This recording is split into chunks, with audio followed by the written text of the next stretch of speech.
মেয়রের সঙ্গে বৈঠকে লোডশেডিং নিয়ে সরব কাউন্সিলররা। মানুষের জন্য যে ক্ষোভ, সেই ক্ষোভের মুখে তাদেরকে পড়তে হচ্ছে। প্রার্থীকে ঘিরে ধরছেন, তারা বিক্ষোভ দেখাচ্ছেন। মেয়রের অনুমতি নিয়ে সিএসসিকে চিঠি লিখছেন কাউন্সিলররা। এই বিষয় নিয়ে আমাদেরকে আরো জানাবেন আমাদের সঙ্গে রয়েছেন দেবারতী, আমাদের প্রতিনিধি। দেবারতী, কি বলেছেন কাউন্সিলররা?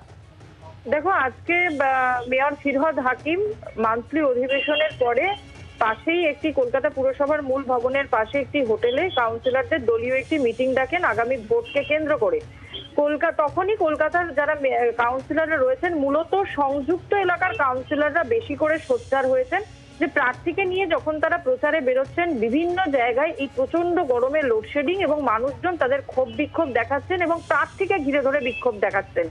সেই জায়গায় দাঁড়িয়ে আজকে তারা সোচ্চার হন এবং যখন একজন কাউন্সিলর এটা বলতে শুরু করেন, তখন প্রায় সব কাউন্সিলররাই উঠে মেয়রকে জানান যে এটা একটা সিভিয়ার সমস্যা হয়ে দেখা দিয়েছে কলকাতা শহরে এই প্রচন্ড গরমে এবং এটা ভোটে এফেক্ট করতে পারে। সেই কথা মাথায় রেখেই মেয়র তখন বলেন যে যার যার এলাকায় যার সমস্যা রয়েছে সেটা নিয়ে আপনারা সিএসসি কে জানাতে পারেন।